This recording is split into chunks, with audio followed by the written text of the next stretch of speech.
Avec vous sur Sud Radio pour commenter l'actualité avec aujourd'hui Virginie Leguet, chef adjoint au service politique de Paris Match. Bonjour. Bonjour. Serge Grouard, bonjour. Vous êtes maire Les Républicains d'Orléans. Merci d'être avec nous. Mehdi Ouraoui, essayiste, spécialiste du discours politique, et Mathieu Chaigne, directeur associé à BVA Nudge Unit, cofondateur du site Délit d'Opinion. Et vous avez publié La France en face, ce que disent les Français à leurs élites déconnectées aux éditions du Rocher. On va parler confinement, évidemment, sursis pour les départements sous surveillance. Est-ce qu'on perd du temps? Est-ce que c'est la bonne solution? L'annonce hier de la mairie de Paris qui dit vouloir confiner Paris pendant 3 semaines et puis rétropédalage ce matin. Et puis, êtes-vous favorable à un pass sanitaire? On ne parle pas d'un passeport. Vous allez voir, c'est du en même temps pur jus. C'est Emmanuel Macron qui en a parlé hier. On y revient dans un instant. Petit tour de table de ce qui a retenu votre attention. Alors, Mehdi, c'est pas exactement un coup de gueule, je crois. C'est non, pas vraiment. Oui. C'est plutôt un coup de tristesse, j'ai envie de dire, puisqu'on est dans le vendredi lecture. Oui. D'ailleurs, vous-même, Valérie, vous venez de terminer votre moment littéraire du vendredi. Oui. Et donc, c'est la disparition d'un homme qui était à la fois un écrivain et à la fois un ouvrier, puisqu'il a écrit ce magnifique livre qui s'appelait À la ligne, qui est donc Joseph Pontus. Et avec une phrase qui m'a toujours frappé chez lui, c'est qu'il disait « La littérature m'a sauvé la vie ». Oui. Donc c'est quelqu'un qui avait commencé comme intérimaire, enfin d'ailleurs pas tout à fait, mais enfin il avait suivi sa femme en Bretagne et donc pour des raisons alimentaires, il était intérimaire dans l'agro-industrie. Il passait en gros ses journées quand même à couper soit des poissons panés, soit du tofu dans des grandes usines ou des grandes carcasses de barbac comme ça dans des grandes usines.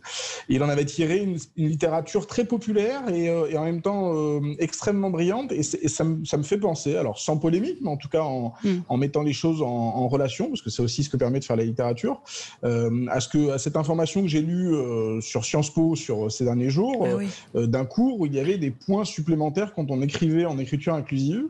Et je trouve qu'il y a quelque chose d'intéressant à comparer les deux. C'est-à-dire que chez Pontus, il y avait une littérature à la fois très populaire, au sens le plus noble du terme, et extrêmement brillante. À la ligne, par exemple, il n'y a pas de ponctuation. C'est une espèce de long poème, comme ça, extrêmement émouvant, sur cette vie d'ouvrier. Et de l'autre côté, j'ai envie de dire, il y a quelque chose qui relève d'un chic très parisien, qui consiste à se donner des bons points entre soi, quand on utilise une écriture qui aujourd'hui n'est pas une écriture maîtrisée par le plus grand nombre et qui sans doute ne le sera vraiment jamais. Donc voilà, les deux informations n'ont pas vraiment de relation immédiate, mais je trouve qu'il y avait en tout cas, elle se télescopait un peu ces derniers jours, et évidemment beaucoup de tristesse en pensant à la disparition de cet homme qui est un homme extrêmement sensible. Beaucoup d'hommages lui ont été rendus. Effectivement, il est mort à 42 ans, foudroyé par un cancer. Tout à fait. Et ça permet, pour ceux qui ne le connaissaient pas, effectivement, peut-être de le découvrir, hélas, à cette occasion. Virginie, c'est un coup de gueule. Oui, je suis partagée entre une espèce d'accablement. Enfin bon, mon coup de gueule concerne l'initiative de Jean-Luc Mélenchon, dont on se souvient des éclats lors de la perquisition des locaux de la France Insoumise en octobre 2018, qui a visiblement, de toute évidence, parce que c'était filmé, donc il n'a pas pu le nier, perdu ses nerfs et hurlé « La République, c'est moi, défoncez-moi cette porte », et qui aujourd'hui essaye de tourner ce qui a été un désavantage, j'allais même dire un revers pour lui, parce que 40% des Français le jugeaient à l'époque encore présidentiable. Ils sont plus aujourd'hui que 26, et cette affaire lui colle vraiment à la peau. Alors il a décidé de prendre le problème à l'envers et d'en faire une source de plaisanterie, et de bientôt proposer à ceux qui le voudront des t-shirts et des tote bags avec « La République, c'est moi », genre en faire un gimmick, et ce gimmick lui paraît d'autant plus pertinent que nous arrivons près de la campagne présidentielle et que La République, c'est moi, pour quelqu'un qu'on accuse souvent de ne pas être tout à fait dans la République, lui paraît être un bon slogan de campagne. Et je trouve que... Ça m'avait échappé. Oui, et j'oubliais de dire que, bien sûr, il a été condamné pour ces faits-là par le tribunal correctionnel de Bobigny à 8 000 € d'amende et 3 mois de prison avec sursis. Donc, ce qu'il Ce qu'il présente comme une plaisanterie, en fait, est tout simplement répréhensible et jugé par la loi. Oui, il dit, ils pensaient se moquer, ils m'ont donné un slogan. Peut-être qu'ils vont en faire des t-shirts. Des t-shirts et des tote bags, que peut-être vous allez arborer, Valérie. Absolument. Ça m'avait en tout cas échappé. Mathieu Cheng. Non, juste pour rebondir sur ce point, et je pense que vous avez parfaitement raison, c'est pour lui terrible parce que ça le colle. Oui. C'est d'une certaine manière marqué au fer rouge. Les Français attendent d'abord d'un président quelqu'un qui soit en capacité de tenir ses nerfs. Et on s'en souvient d'ailleurs au débat de 2007, Ségolène Royal contre Nicolas Sarkozy. Ségolène Royal avait perdu à l'époque parce que, aux yeux des Français, n'était pas en capacité de se maîtriser. Et Marine Le Pen. Et Marine Le Pen aussi, avec le débat exactement, face à Emmanuel Macron, dans un autre registre. Qui n'était pas dans une maîtrise de soi, dans un contrôle. On attend d'un président qui soit dans le contrôle de soi face aux événements. Et finalement, Jean-Luc Mélenchon, à partir de ce moment-là notamment, a perdu toute sa capacité à incarner une présidentialisation. Avec une petite nuance, désolé Mathieu, mais une petite nuance néanmoins, c'est que Marine Le Pen a continué sa progression depuis 2017. Là où Mélenchon, heureusement ou malheureusement, enfin en tout cas, évidemment, pour ma part, je fais partie des gens qui quand même ne les mettent pas du tout sur un pied d'égalité. Mais là où Mélenchon a pour le coup décliné de façon continue, avec différents épisodes qui étaient extrêmement problématiques. Moi pour le coup, juste pour ajouter quelque chose, moi j'y vois autre chose. Au-delà de la question de tenir ses nerfs, j'y vois cette espèce de société du ricanement. Il y a quelques années, on parlait de l'esprit canal. C'était sympathique. Moi, j'ai grandi avec ça il y a quelques années. Mais là, quand même, la politique s'est muée en une espèce de société du ricanement où tout devient sujet à blagues, à retournements soi-disant humoristiques. Je pense évidemment, par exemple, à la vidéo d'Emmanuel Macron qui interpelle des youtubeurs il y a quelques jours, McFly et Carlito. Je suis même trop vieux pour connaître leur nom. Et puis, qui leur propose un concours d'anecdotes à l'Élysée. Et je crois qu'au-delà de la question de maîtriser ses nerfs, je crois qu'il y a la question aussi de la dignité et la question de la dignité de la fonction, qui malheureusement aussi sous l'effet de l'utilisation des politiques que les politiques ont des réseaux sociaux, c'est quand même beaucoup dégradé ces dernières années et qui a quand même porté atteinte beaucoup à leur prestige et beaucoup à leur parole et à leur autorité dans le débat public. Serge Groy, monsieur le maire. Écoute, c'est un coup de gueule cette fois-ci à propos d'une récente décision du Conseil d'État le 12 février dernier.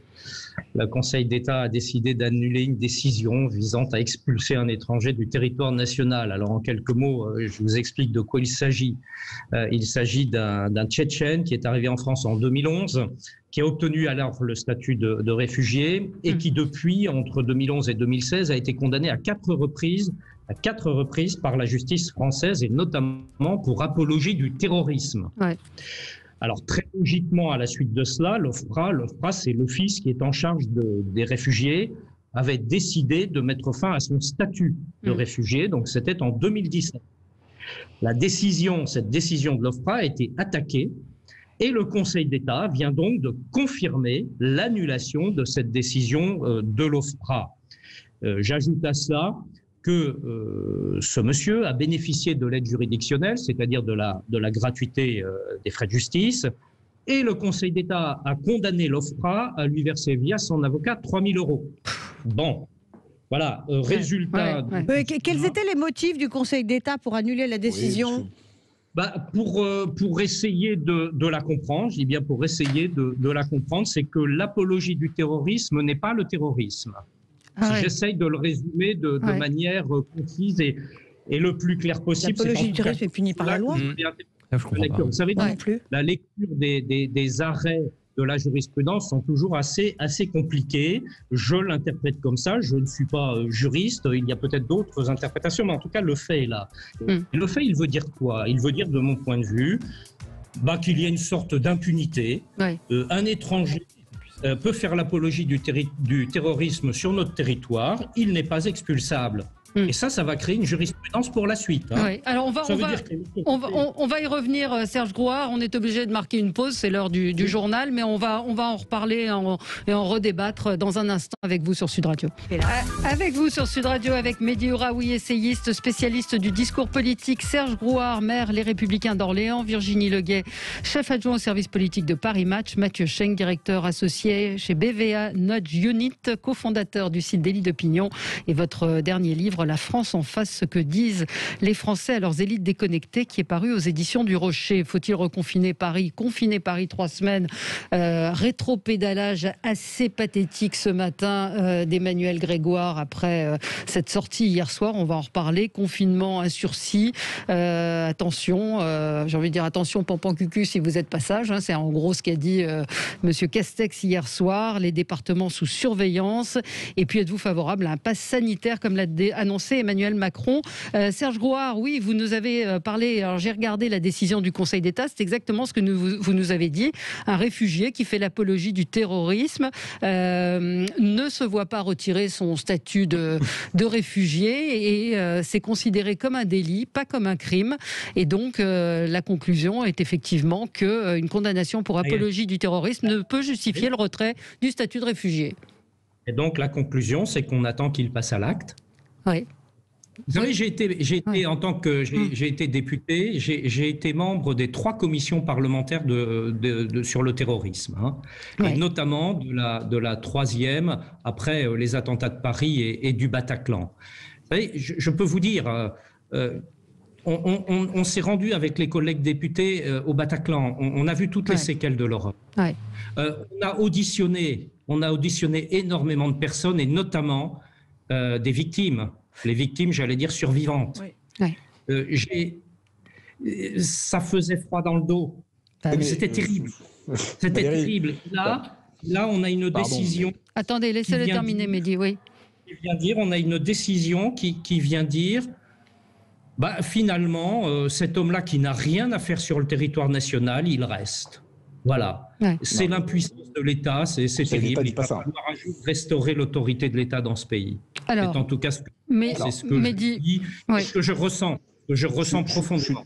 Je suis désolé, je vais être moins politiquement correct que Serge Grouard. Le Conseil d'État ne dit pas ça. Le Conseil d'État dit, voilà, il y a une loi, en l'occurrence, cette personne a été condamnée à un délit, qui n'est pas condamnée de 10 ans de prison, donc nous, c'est pas compliqué, on ne peut pas lui retirer son statut de réfugié. Et donc, il faut quand même s'interroger sur qui fait la loi.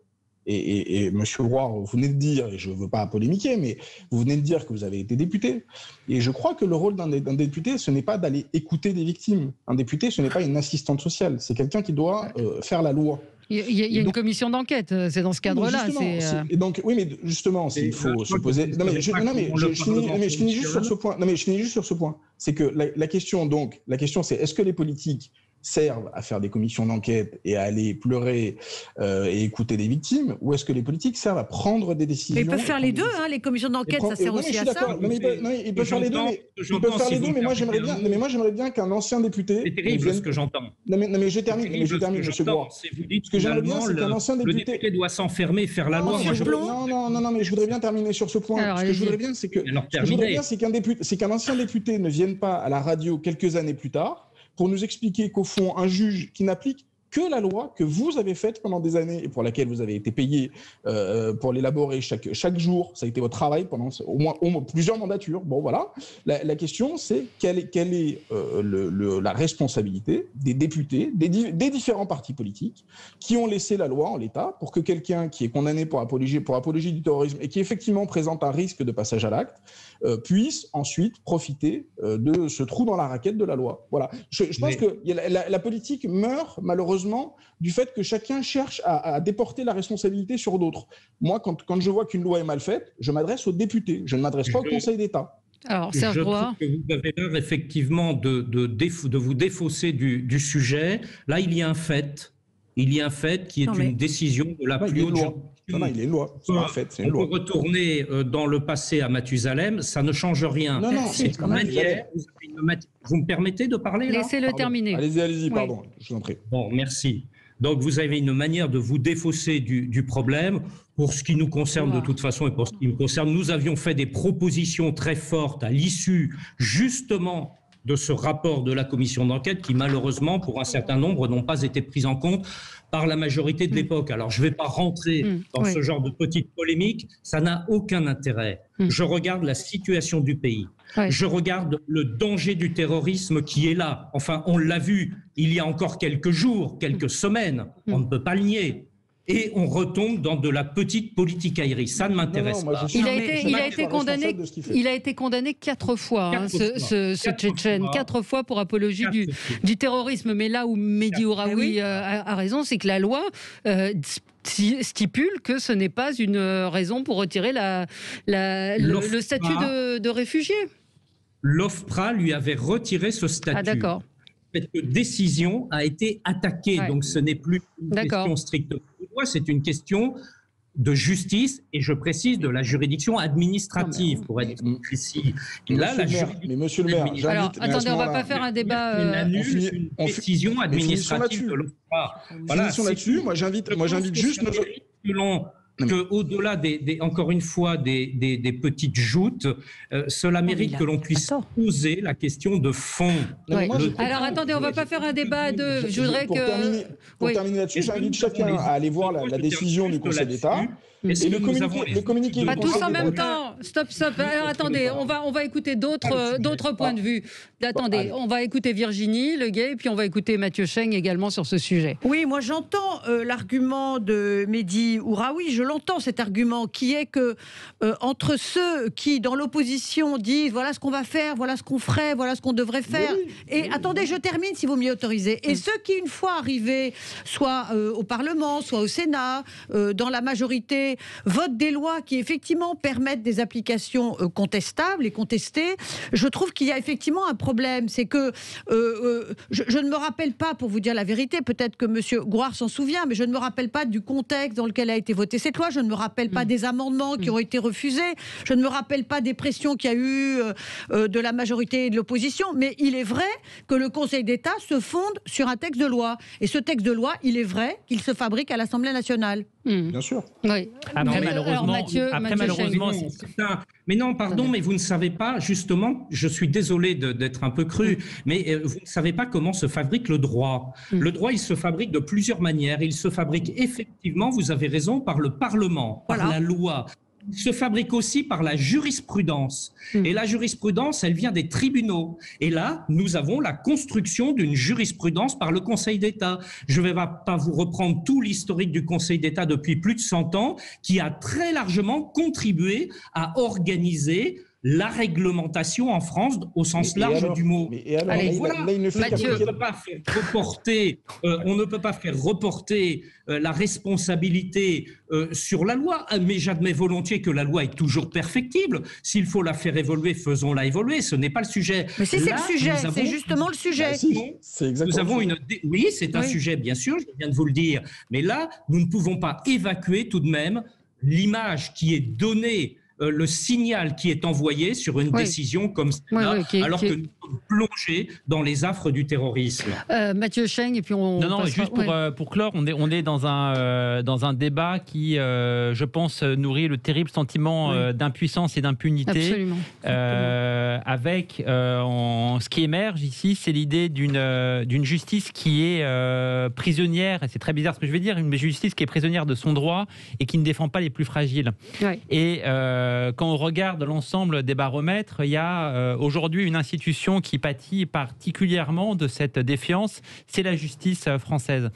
Ça pose une question, c'est quelle est aussi la responsabilité des juges pour réinstaller, quelle est la marge de manœuvre dont ils disposent, et notamment par la jurisprudence, pour réinstaller une forme de bon sens et ne pas être prisonnier uniquement du droit de la loi stricto sensu. Exactement. Et en tout cas, c'est une attente qui est extrêmement forte des concitoyens. La justice doit être au service des concitoyens, la justice doit être au service des plus fragiles, et de rappeler ces éléments basiques, et je pense indispensables à un moment donné où une partie des Français, et je le dis de façon non négligeable, estime que l'État ne peut plus la défendre et que donc elle doit assurer par elle-même sa propre défense. On le voit aujourd'hui, ça émerge dans plein de départements. Il y a plein de cas qui remontent de Français qui se disent, qui disent, et qui, je dis pas prennent les armes, mais qui aujourd'hui créent des comités de surveillance dans les immeubles. De citoyens. Et donc, le débat qu'on vient avoir est aujourd'hui terrible parce qu'à se réfugier derrière le droit et en oubliant la responsabilité qu'ont les juges pour pacifier la société, on finit par créer une société totalement impuissante et qui va nourrir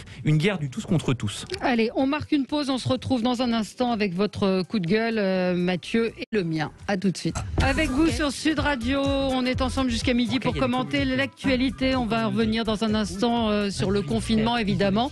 Mathieu Cheng est en train de parler. Je voudrais, avant votre coup de gueule qui va nous permettre de faire, ça concerne Anne Hidalgo, de faire une transition avec les propositions faites par la mairie de Paris de confiner Paris pendant 3 semaines pour pouvoir réouvrir. Cette information, monsieur et madame Patate, vous voyez ces jouets pour enfants en forme de pommes de terre où on peut les décorer, les habiller en monsieur et madame Patate. Le groupe Hasbro a annoncé qu'il allait commercialiser une famille patate non genrée, tout en indiquant que monsieur et madame Patate ne disparaîtrait pas. Seul le nom de la marque va changer. Et donc c'est quand même, on est à chaque fois dans cette espèce de cancel culture qui est poussée jusqu'à l'absurde. Hasbro du coup, ils s'appelleront comment, Valérie? Ils vont s'appeler tête de patate. Potato Head. Donc vous aurez les têtes de patate, mais on dit plus monsieur et madame.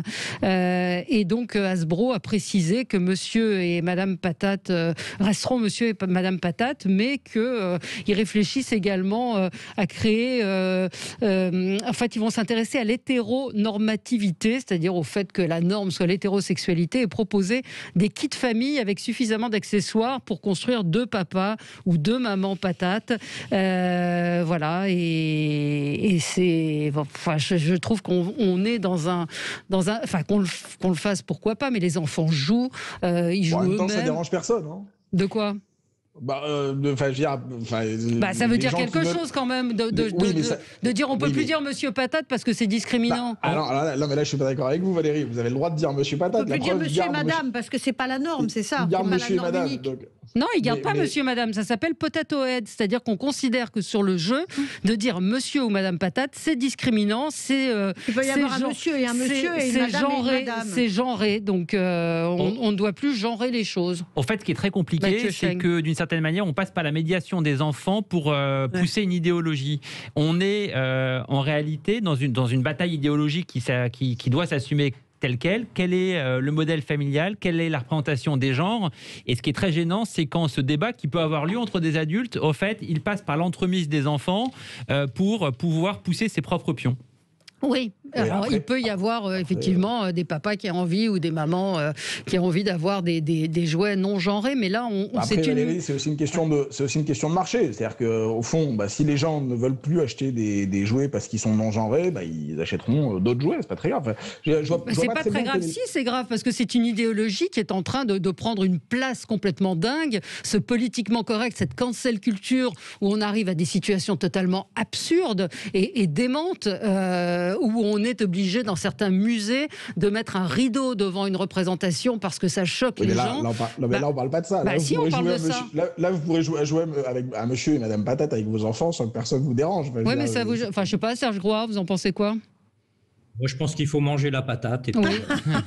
Frite, la patate frite. Non, moi, je ne suis pas d'accord avec vous, Virginie, je ne suis pas d'accord avec vous. Je trouve que ça, c'est l'expression quand même de cette cancel culture qui avance à grands pas et qui quand même est assez parfois absurde. Je suis tout à fait d'accord avec vous. Ouais. C'est une idéologie rampante qui est le fait d'ultra-minorités qui cherchent à imposer leur manière de voir, leur manière de penser. C'est tout à fait antidémocratique d'ailleurs, parce que l'expression de la grande majorité des gens, elle est passée complètement sous silence. Moi, je pense que tout cela nous fatigue, tout cela nous agace et tout cela ajoute au clivage dans la société dont nous n'avons vraiment pas besoin en ce moment. Non. Donc il faudrait retourner à un peu de bon sens. Et mais justement, on peut... Non mais... On peut faire preuve de nuance, par exemple. Alors, c'est pour le coup une anecdote plus personnelle. Il se trouve que moi, j'avais acheté il se trouve que ma maman, donc la grand-mère, avait acheté une poupée pour ma grande fille. Et que ma grande fille n'a absolument jamais voulu jouer avec. C'est une petite poupée très rose, avec des petites couettes, etc. Enfin, vous voyez la poupée, quoi. Et que c'est la passion de mon petit dernier, qui lui est un garçon. Voilà. Mais très bien. Honnêtement... Voilà, non mais on peut aussi faire preuve de nuance, c'est-à-dire que franchement, il y a un certain nombre de choses que les garçons jouent avec des dinettes, des petits aspirateurs, machin, ne va pas profondément bouleverser notre société. C'est pas ce que je dis non plus, c'est pas le sujet, voilà, c'est pas le sujet. Mais en revanche, là où je suis d'accord, c'est que je pense que l'éducation des enfants relève fondamentalement des parents et que donc, que chacun ait le droit d'élever ses enfants dans l'idée qu'il se fait de, par exemple, du couple, des rapports entre un papa et une maman, entre deux mamans, entre deux papas, etc. Et pas quelque chose de fondamentalement gênant, ni dans un sens, ni dans un autre. C'est-à-dire que je ne suis pas pour jeter la pierre aux gens qui considèrent qu'il faut élever les enfants dans l'idée qu'il y a un papa et une maman, comme je ne suis pas pour jeter la pierre aux gens qui considèrent qu'il y a absolument plus de genre et qu'on est non-binaire. En revanche, la question, c'est qu'est-ce qui est autorisé dans l'espace public et qu'est-ce qui est considéré comme une discrimination. Je ne crois pas qu'il faille expliquer à nos enfants que le modèle absolu, ce soit un papa et une maman, et on peut aussi leur dire qu'il existe plein d'autres choses. Il y a des mamans qui sont toutes seules, il y a deux papas, il y a bien deux sûr, mamans. Mais c'est pas, encore une fois, je pense que c'est pas le sujet, Virginie. Rapidement, vous dites l'idée qu'on se fait du couple. En fait, non, c'est pas une idée, c'est une réalité. Est-ce que le couple qui a longtemps été un couple homme-femme et qui était le couple habituellement reconnu dans les sociétés est en train de laisser un peu la place ou progressivement la place à des couples homme-homme ou femme-femme? Et est-ce que pour le coup il faut élargir le marché, parce que là il s'agit d'un marché commercial, à toutes les représentations possibles des couples dans nos sociétés? Ça me paraît pas une idée absurde. Je ne dis pas qu'il faut l'encourager, mais je peux comprendre que on se dise il n'y a pas que des couples hétérosexuels, il y a des couples homosexuels, femmes homosexuelles, hommes, et qu'il y a des enfants qui sont nés de ces couples-là et que les enfants peuvent avoir envie de se reconnaître dans leur propre cellule familiale. En revanche, il y a juste un petit point qui me gêne, qui me heurte, c'est de se dire que la loi du marché va dicter en réalité la société que nous allons devenir. Et qu'elle devient déjà. Et au fait, est-ce que c'est aux marques, est-ce que c'est à Decathlon, est-ce que c'est à Hasbro de définir quelle doit être la société que nous devons être demain? Mais est-ce qu'ils la définissent ou est-ce qu'ils en prennent acte? Alors, soit ils en prennent acte, soit ils accompagnent le mouvement, soit ils anticipent le mouvement. En l'occurrence, pour Monsieur Patate, je ne suis pas sûr qu'ils aient reçu des milliers de mails, de demandes outragées d'une population qui manifestait devant les fenêtres de Hasbro. D'autant qu'il s'agit d'une population enfantine. Voilà, pour réclamer un personnage non genré. Donc je ne crois pas que les enfants de 4 ans, si je peux finir, qu'un enfant de 4 ans demande ça. C'est pour ça que j'y reviens. C'est aujourd'hui une marque qui prend un sujet idéologique et qui va, par sa force de frappe financière, pouvoir et chercher à imposer une forme, une représentation idéologique de la société, qui doit être un débat qui doit être posé indépendamment de la loi du marché. Je pense que la loi du marché...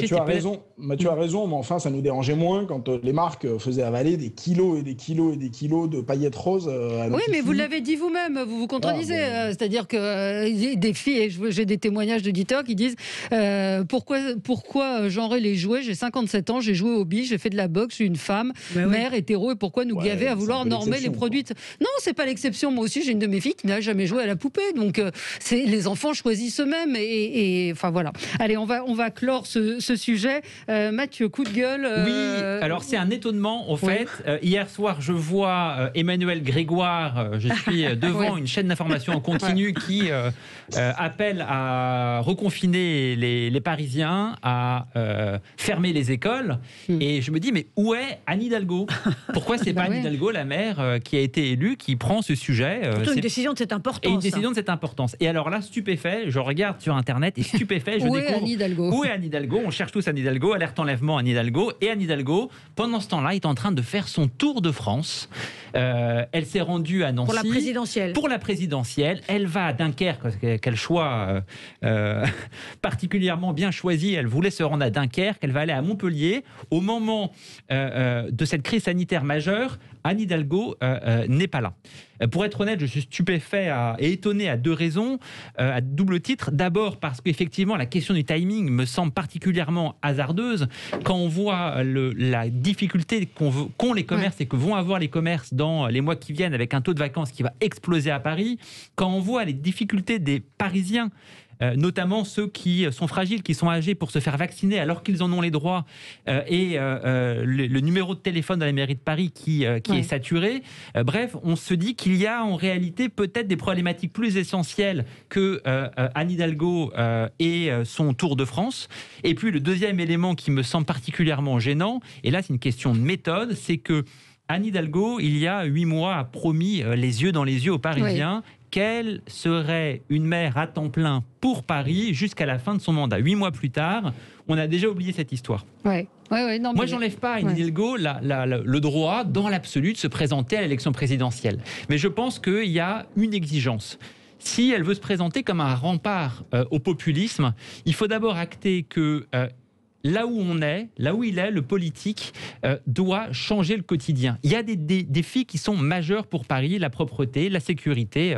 3 morts dans des bandes l'année dernière, plus de 280 blessés. Ce sont des gamins de 14 ans qui s'entretuent. On n'a pas tellement entendu Anne Hidalgo sur ce sujet-là. Et donc, d'autant qu'elle a refusé que la police parisienne soit armée. Voilà, et particulièrement, tout à fait, elle a changé de bord dernièrement, sans enlever, tout en refusant effectivement que les policiers puissent avoir des armes. Et donc, ça pose une question, si je peux juste finir, ça pose une question. Un candidat, pour se présenter devant le peuple, doit avoir des résultats. Le jour où elle aura des résultats à Paris, et l'élection aujourd'hui n'a pas fait quitus il y a 8 mois, à ce moment-là, elle pourra se présenter devant les Français. Imaginez qu'une fuite en avant derrière le périph' pourra changer la donne et son image, je pense, est une erreur stratégique et une erreur démocratique vis-à-vis de ceux qui l'ont élue. D'autant que je voulais ajouter qu'à l'élection municipale de Paris, elle a fait moins bien au premier tour qu'en 2014 et il y a eu un taux d'abstention record. Donc on ne peut pas dire non plus qu'elle ait provoqué un raz-de-marée. Tout à fait. C'est Serge et moi derrière le périph', c'est ça Non, pas du tout. Derrière le périph', c'est nous. Non, mais Serge Grouard, ce Tour de France d'Anne Hidalgo, on va y revenir. On marque une toute petite pause, on reparle non pas seulement d'Anne Hidalgo, mais de cette proposition qui a été faite, cette hypothèse, certes peut-être maladroite hier, de confiner Paris pendant 3 semaines et ce rétropédalage, on va dire, cette temporisation ce matin d'Emmanuel Grégoire qui fait ses premiers pas en fait en public. Parce qu'il est pressenti aussi pour remplacer la maire de Paris. Substitution. Voilà, maire de substitution. Allez, on y va. C'est un bon lancement. Voilà. Avec vous sur Sud Radio avec Mathieu Chaigne, directeur associé chez BVA Nudge Unit, cofondateur de Délit d'Opinion, Virginie Leguet, chef adjoint au service politique de Paris Match, Serge Grouard, maire LR d'Orléans et Mehdi Ouraoui, essayiste et spécialiste du discours politique. Je voulais vous lire ce tweet de Céline Pina que vous connaissez bien, que vous entendez sur Sud Radio dans les vraies voix régulièrement. Elle dit: annonce en forme de rétropédalage d'Emmanuel Grégoire ce matin sur un confinement parisien, langue de bois de première classe, communication mal maîtrisée qui cache mal la mise sur orbite ratée d'Emmanuel Grégoire au moment où Anne Hidalgo se prépare à la présidentielle. Serge Grouard, ça vous évoque quoi effectivement hier, cette proposition publique, on va proposer au président de la République de confiner Paris pendant 3 semaines, et puis ce matin, précision encore une fois un peu maladroite sur non, c'est pas vraiment ce qu'on a voulu dire. Je ne veux pas tirer sur l'ambulance, mais c'est quand même relativement irresponsable ce que j'ai entendu. Pourquoi ? Parce que ce n'est pas un élu local de prendre la parole publiquement pour ajouter à l'anxiété, ajouter au trouble. Les gens en ce moment sont un peu perdus. Ils en ont assez et ils ne voient pas la sortie du tunnel. Ouais. Voilà, et chacun y va de son petit couplet pour annoncer qui telle mesure, qui telle autre. Mais c'est terrible pour les gens. Je pense qu'il faut reprendre les choses, retrouver un peu de sérénité si possible. C'est à l'État de s'exprimer là-dessus. Qu'il y ait des contacts direct entre les élus locaux et l'État, bien sûr, que l'on fasse part d'une situation qui s'améliore, qui se dégrade, que l'on propose, mais on n'a pas à étaler tout cela sur la place publique. D'autant que c'est pas eux qui prennent les mesures, ils ne peuvent que éventuellement, voilà, ils ne peuvent que les lancer dans le débat public, mais ils savent pertinemment qu'ils n'ont pas les moyens de les, donc on a un petit peu de mal à comprendre cette communication. Alors vous qui êtes un spécialiste, chacun doit être dans sa fonction. Exactement. Et ce que disait Mathieu Chesne tout à l'heure était, je crois, particulièrement pertinent quand il disait que dans la situation politique générale actuelle du pays, les gens attendent que les élus amènent des résultats. Voilà, donc emparons-nous des sujets sur lesquels nous avons les compétences pour obtenir des résultats, mais laissons les autres sujets à ceux qui en ont la responsabilité. Voilà, chacun dans son domaine de compétences. Il faudrait retrouver, on parlait de bon sens tout à l'heure, il faut retrouver un peu de bon sens et un peu de cohérence. On en manque beaucoup. Mehdi Houraoui, et puis je remercie Mathieu Chesne aussi. Je le remercie de ce qu'il a dit, là je le dis en souriant, quand il a dit justement que quand on avait des résultats, on pouvait envisager de se présenter. Perspectives. Je n'ajouterai pas plus. Je lui dis simplement que sur Orléans, nous avons fait baisser la délinquance de 70%. Allez, vous n'êtes pas en campagne pourtant. Vous n'êtes pas en campagne. Moi, je ne suis pas sûre qu'Anne Hidalgo se soit beaucoup désolée que Emmanuel Grégoire ait raté sa mise sur orbite municipale et qu'elle doit se dire que si son aventure présidentielle tourne court, il sera toujours temps de retrouver toute sa place à la tête de la mairie. Vous insinuez qu'elle l'a envoyé au casse-pipe volontairement ? Je ne sais pas si elle l'a envoyé au casse-pipe volontairement. En tout cas, elle l'a laissé partir au casse-pipe et elle n'est peut-être pas franchement affligée du résultat. Et n'oublions pas qu'Anne Hidalgo a été numéro 2 de Bertrand Delanoë. Elle sait ce que signifie l'ingratitude. Oui, ça c'est... Voilà. Alors là, pour le coup, Mathieu Chesne a tort pour le coup sur cet aspect-là, parce que Anne Hidalgo, si elle a succédé à Delanoë, beaucoup de gens savent que c'est parce que justement... C'est grâce à Delanoë. Elle a su rester, exactement, elle a su rester Poulidor, numéro 2 loyal de Delanoë, et notamment en ne se mettant pas dans son fauteuil lorsqu'il a été victime d'un attentat il y a quelques années. Elle a su rester dans son ombre pendant très longtemps avant de prendre la lumière. Mais non, moi sur Paris, moi je suis après je disais en plaisantant à Serge Roire qu'au-delà du périph' c'était nous. Bon, il se trouve qu'on est assez nombreux en plus. Oui, bien sûr. Mais c'est quand même pour quand on le voit de loin, moi je le vois de 800 km, c'est absolument incroyable. C'est-à-dire que Paris est une espèce de village gaulois. C'est vraiment les albums d'Astérix où les gens passent leur temps à s'empoigner, les leaders d'opinion, les politiques. Il n'y a pas qu'à Paris, il n'y a pas trop qu'à Paris. Non, mais il y a partout cet esprit de clocher, parfois un peu corne-cul, quoi, comme on dirait. Mais à Paris, il y a quelque chose d'assez incroyable de penser que ça fascine la France entière. Ouais. Et donc, il y a quand même... c'est-à-dire que quand il se passe quelque chose à Bayonne, on a beau être très parfois un peu arrogant chez nous, on pense quand même pas que toute la France doit s'arrêter pour en parler. Alors, Paris a évidemment un rôle de capitale centrale, jacobine, dans un pays très centralisé. Mais enfin, quand même, la vie municipale parisienne, qui quand même n'est pas absolument passionnante, excusez-moi, mais occupe une part des débats français absolument incroyable. Et je crois que malheureusement, ce décalage et ce déséquilibre laisse penser aux responsables politiques parisiens qu'ils ont une importance qu'ils n'ont pas réellement dans le pays. C'est pour ça qu'elle fait un Tour de France, Anne Hidalgo. Voilà, je crois que ça explique notamment le Tour de France. Après, pour être moins sévère avec du périph'. Parce qu'elle n'est pas connue au-delà du périphérique. Ouais. Pour être moins sévère avec Emmanuel Grégoire que ce que vous avez été, je crois malheureusement que son intervention n'est que le corollaire et le résultat de l'attitude du Premier ministre. C'est-à-dire qu'on a un Premier ministre qui est un gentil garçon d'épicerie avec son rayon, avec son petit crayon sur l'oreille. Vous nous dites qu'on est méchant, alors vous... Qui vient nous montrer gentiment les résultats de ses calculs avec des drapeaux français à l'envers. Et donc, évidemment, tout ça crée un vide. Et donc, chaque élu local, chaque baron local, disait-on auparavant, je ne sais pas si dans le Nouveau Monde, le terme est toujours adapté, mais chaque baron local se croit fondé à expliquer qu'il va, je ne sais pas quoi, créer des murailles autour de sa ville pendant 3 semaines avant que le virus ait disparu. C'est quand même dans une ville qui est l'incarnation de ce pouvoir central français, il n'est pas très étonnant qu'un élu local puisse penser qu'il puisse comme ça s'adresser, voire défier le Premier ministre, qui est malheureusement l'incarnation d'un pouvoir central, lui, liquide et totalement impuissant depuis le début de cette crise. Ça vous serait venu à l'esprit, Serge Grouard, de faire ça ? Non, franchement, non. Non. Moi, j'aurais appelé le préfet, j'aurais pris les contacts qu'il faut, j'aurais évoqué la situation. Et d'ailleurs, très franchement, je le dis, mais c'est ce qu'on fait, très concrètement. Voilà, donc on fait les points très, très régulièrement de la situation. Mais sur ce que dit Mehdi Ouraoui, je voudrais aller un petit peu plus loin, au-delà de la question des personnes. Ce que cette crise, ce que cette pandémie révèle, de mon point de vue, depuis maintenant une année, c'est en fait... l'incapacité à agir de l'État, j'allais dire quelque part, c'est presque la faillite de l'État, c'est en tout cas la crise terrible dans laquelle nous sommes, parce que l'État, d'une part, est dans la plus grande difficulté pour anticiper, pour se projeter. C'est compliqué, on en est d'accord, mais tout de même, on est au coup par coup depuis un an. Ouais. Toutes les semaines, tous les 15 jours, on change, on évolue, alors que l'on s'adapte, oui, mais il n'y a aucune anticipation et il y a une très grande difficulté de l'État centralisé, l'État parisien, à appliquer ses décisions sur le terrain. Ouais. Je le vois tous les jours. Ouais. Et cela, c'est une double crise qui est terrible. Et ça renvoie effectivement à l'extrême centralisation de notre pays. Et ça, il va bien falloir le changer un jour. Oui. Mathieu Cheng. Oui, non, pour revenir sur ce que disait Serge Grouard avant cette intervention, le fait qu'il y ait entre les élus locaux d'un côté et le pouvoir, le gouvernement de l'autre, des discussions, c'est évident. Le fait que...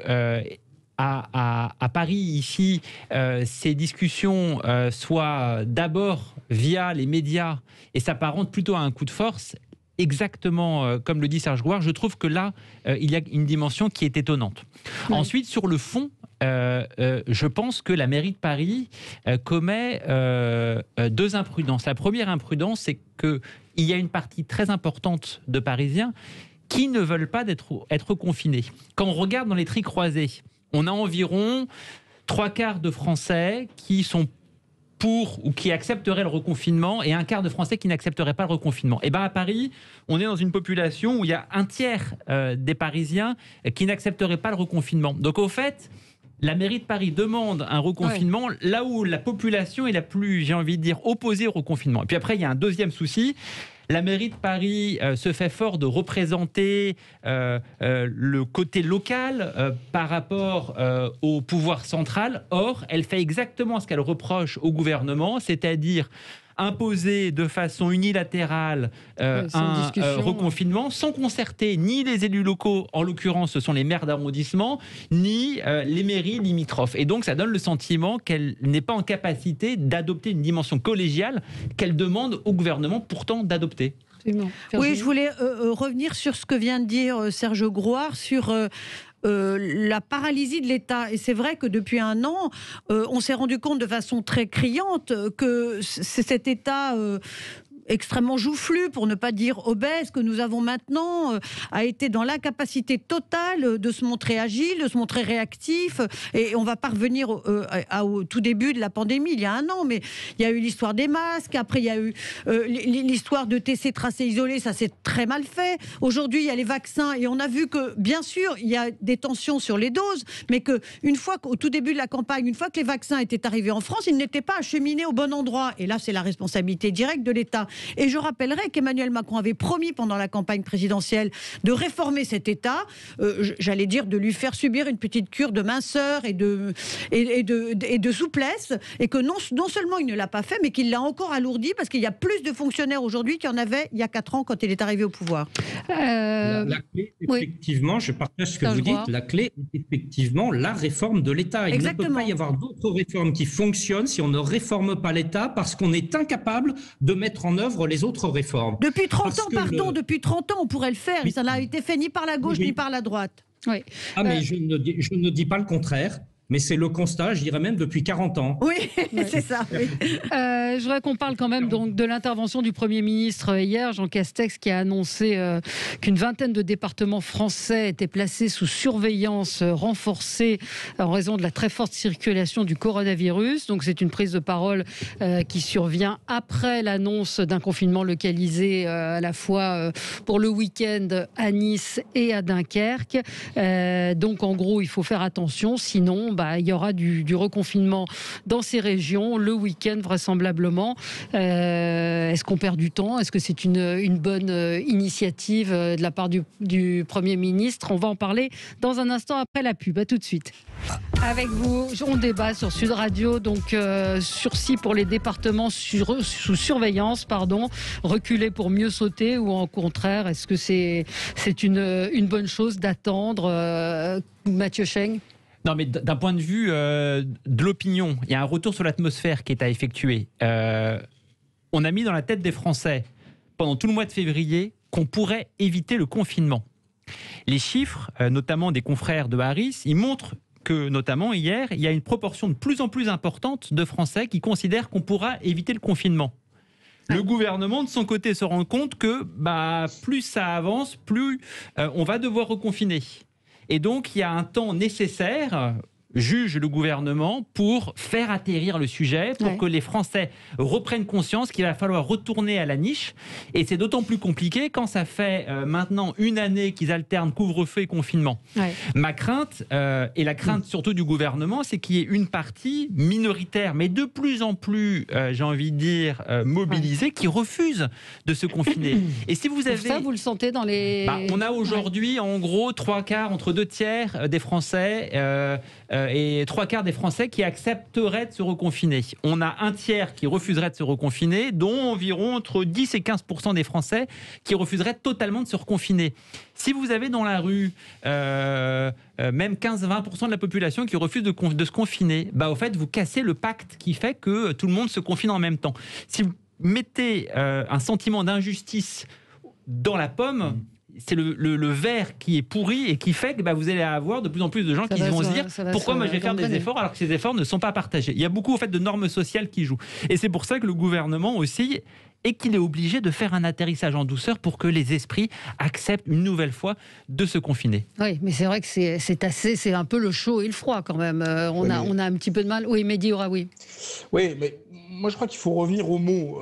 Il y a d'abord un problème de champ lexical quand même dans l'emploi des mots utilisés par ce gouvernement qui est toujours autour soit de la sanction, soit de l'infantilisation. On parle toujours de relâchement. Voilà, il y a toujours cette idée que si demain il devait y avoir un confinement, ce serait de la faute des Français qui se seraient mal comportés. On parle d'effet apéro, on parle de... Bon, tout ça n'est pas, à mon avis, gage d'une politique qui soit une politique acceptable par un peuple aussi rebelle que les Français, qui par ailleurs est un peuple mature comme tous les autres peuples, à qui on peut parler comme des adultes, de façon transparente, avec un peu de lisibilité. Et c'est le deuxième point qui pêche, à mon avis, dans la communication du gouvernement depuis le début de la crise, c'est qu'il n'y a aucune lisibilité. Et parfois, il suffirait de dire eh bien écoutez, nous n'avons pas été capables d'avoir les masques à temps, nous n'avons pas été capables d'avoir les vaccins à temps, à ce stade, nous n'avons pas de lisibilité sur notre capacité à avoir des vaccins, par exemple, efficaces face aux variants dans les mois qui viennent.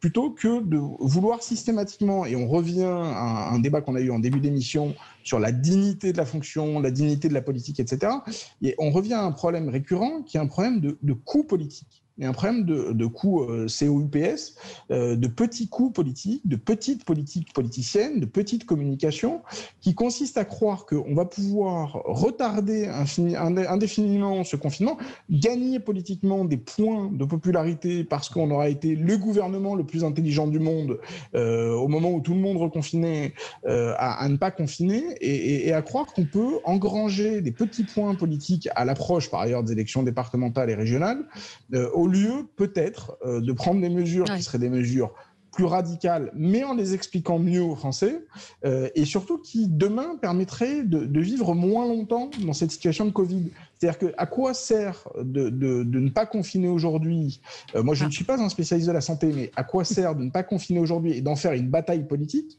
si tous les restaurants, tous les bars et un certain nombre de commerces restent fermés au final plus longtemps parce que demain, il faudra reconfiner et qu'il faudra reconfiner plus tard. C'est ce qui n'est pas compréhensible dans l'action et surtout dans la communication. Je pense que c'est compliqué aussi pour eux d'avoir une ligne avec ce virus, d'identifier exactement... Oui, mais parfois, c'est plus facile d'expliquer aux gens de façon un peu... vous savez, c'était la démarche de Pierre Mendès France avec ses causeries au coin du feu et ses causeries radiophoniques. C'est que parfois, il est plus facile de parler à l'intelligence des citoyens que de croire qu'on va pouvoir la berner indéfiniment et qu'à la fin, il ne se passera pas une catastrophe. Je crains malheureusement qu'on s'achemine vers à la fois des explosions dont vient parler Mathieu, des explosions anti-Covid, anti-corona, anti-confinement, mais aussi des explosions sociales du type gilet jaune liées à une trop longue fermeture d'un certain nombre de commerces et surtout des bars et restaurants, évidemment.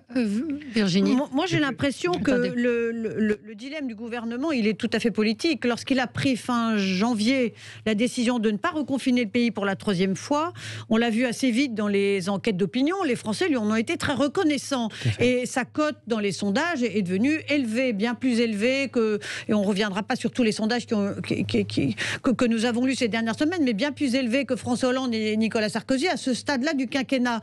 Et il y a là une forme de difficulté pour l'exécutif à dire cette décision que nous avons prise envers et contre tout, et notamment envers les épidémiologistes, et qui nous a profité politiquement, si c'est une mauvaise décision, le coût j'allais dire psychologique de la mauvaise décision va être très lourd pour Emmanuel Macron. Et c'est ça. Et en fait, il est obligé là de penser contre lui-même.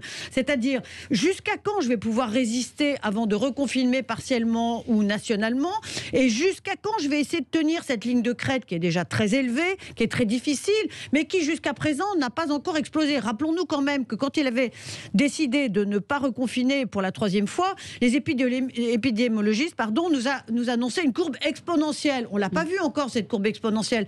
Donc il y a quelque chose qui n'est pas tout à fait réussi, c'est le moins qu'on puisse dire, mais qui n'est pas définitivement raté. Et l'exécutif est entre deux et a du mal à dire, bon allez, on admet qu'on s'est trompé, on prend notre paume et on confine. Oui, alors beaucoup d'auditeurs font référence aussi au lit. Le gouvernement ne parle pas de l'hôpital. Xavier nous dit, jamais le gouvernement ne prend des mesures pour renforcer les hôpitaux depuis un an. Juste une politique de stop and go et la criminalisation des Français. Moi-même autoconfiné, je n'en peux plus. Je ne suis pas certain cette fois de respecter le confinement, ce qu'évoquait Mathieu Chaigne. Serge Grouard. Oui, moi je voudrais aller abonder dans ce sens de ce que j'entends, de ce que je vois ici dans ma ville. C'est de plus en plus de lassitude. Ouais. Il y a une forme de résignation quelque part, mais en même temps la lassitude est en train de monter. Je vais vous donner un ou deux exemples très concrets. Il y a eu d'organiser il y a peu de temps sur l'université d'Orléans une aide alimentaire, une distribution alimentaire. C'est terrible, hein, vous savez. Ouais. C'est terrible d'en arriver à cela. Vous avez en très peu de temps 400, 500 jeunes de l'université qui sont venus à la file d'attente. Voilà, c'est cela dont il faut prendre conscience. Je fais régulièrement des rencontres, des réunions avec évidemment les uns et les autres, et notamment les gens de la culture. Ouais. Ce qui se passe là arrive en limite. Je le dis de manière très responsable, il faut qu'on l'entende, il faut qu'on le prenne en compte. Et tout à l'heure, Mathieu Chaigne parlait d'une chose importante, je crois que c'est lui qui le disait, sur un sentiment d'injustice ou d'incompréhension. Il est en train de venir. Donc je dis, attention, soyons responsables, prenons-le en compte. Bien sûr qu'une crise comme celle-là est très difficile à gérer, personne ne dit l'inverse, mais on ne peut pas être dans une gestion de crise en fonction des sondages. C'est la responsabilité politique, c'est l'éthique politique de placer la mission de service public au-dessus de tout cela. Et si le politique est impopulaire, peu importe, pourvu qu'il pense, lui, tout au fond de lui-même, prendre les bonnes décisions. Et pour ça, s'entourer de tous les avis nécessaires. C'est difficile. Mais aujourd'hui, c'est vrai, votre auditeur qui parlait de stop and go. Mais écoutez, en tant que maire, je le vis tous les jours, ce stop and go. Mais voilà. Si je peux ajouter quelque chose qui est tout à fait, malgré tout, j'allais dire, à l'acquis de cet exécutif. Emmanuel Macron est arrivé au pouvoir il y a 4 ans avec une idée assez simple, c'est que si l'économie allait, le pays irait bien. Et là, il a pris l'option depuis le début, et il s'y tient d'une certaine façon, qui est de protéger la vie des concitoyens à n'importe quel prix, quoi qu'il en coûte. Et là, il a vraiment, pour le coup, opéré une conversion intérieure radicale, parce qu'il n'était pas du tout prêt à ce genre de choix. Il n'était pas du tout prêt à sacrifier l'économie de la de la France pendant des mois, au nom des plus fragiles, au nom de ceux qui allaient probablement être les premières victimes de cette pandémie. Et là, je trouve que c'est une décision très éthique. Elle peut être critiquable, elle est déjà critiquée d'ailleurs par certains, mais elle est éthique. On est une nation, on est tous solidaires les uns des autres et on se protège mutuellement, y compris les jeunes qui effectivement sont moins touchés par cette maladie. Pour eux, c'est encore un peu virtuel, mais on se tient les coudes. Oui, alors, Mathieu voulait réagir. Je rebondis sur ce que vous dites. J'entends ce que vous dites et on ne peut que souscrire. Mais je dis aussi, je vois toute une partie de la jeunesse qui n'en peut plus. C'est vrai, c'est vrai. Je vois l'université. Oui, mais qu'est-ce qu'on fait Je vois dans nos unités psychiatriques un afflux impressionnant. Et donc, qu'est-ce qu'on dit? On dit laissons mourir les vieux pour que la jeunesse puisse vivre. Non, c'est ça non, il faut du discernement là. Il faut du discernement. Ce n'est pas du tout ce que qui que ce soit dit. Bien évidemment, ce serait totalement horrible. Donc, ce n'est pas ça le propos. Et c'est là où la responsabilité politique est difficile à exercer. On en est d'accord. Là où il n'y a pas le faucon, le remède miracle, on en est d'accord. Mais il y a ce qui relève de l'aléa et ce qui relève aussi de la décision. Et moi, je vois en tant qu'élu local un certain nombre de décisions qui ne sont pas au rendez-vous. Je vous donne juste un exemple sur les vaccins, puisqu'en fait, le fond du problème, c'est les pas assez de vaccins. C'est vrai. Qu'est-ce qui empêchait il y a quelques mois de négocier des licences de fabrication des vaccins en France? On pouvait engager. Ça, c'est de la responsabilité politique. Ça n'a pas été fait. C'est sur ce que dit Serge Grouard. Effectivement, Serge Grouard dit de façon très juste qu'un décideur doit bien sûr savoir s'entourer. La difficulté, là, en termes de perception pour Emmanuel Macron, c'est qu'on a eu le sentiment au mois de février qu'il a fait abstraction d'avis d'épidémiologistes qui disaient peut-être qu'il vaut mieux reconfiner maintenant. Et qu'est-ce qui va se passer maintenant? Les Français vont juger la perception de la crise, la manière dont elle est gérée, avec ce qu'on appelle un biais de cadrage. Alors le mot est compliqué, mais biais de cadrage, ça veut dire quoi? Ils vont regarder les autres pays européens. Et donc là où la France va devoir faire un effort supplémentaire, après avoir eu un couvre-feu, les autres pays européens vont s'ouvrir. Donc la comparaison pour Emmanuel Macron, elle va être compliqué. Cruel. Et deuxième élément qu'il faut avoir en tête, c'est quelque chose qui est hyper intéressant, qui s'appelle le Pic et N de Daniel Kahneman, qui a un prix Nobel d'économie 2002. Il nous dit quoi, Daniel Kahneman? Il nous dit les Français, enfin les gens, en général, pour juger un événement, ils vont pas mettre tous les souvenirs côte à côte. Pour se souvenir, est-ce que la France a bien géré son épisode de l'épidémie? Ils vont avoir des pics mémoriels.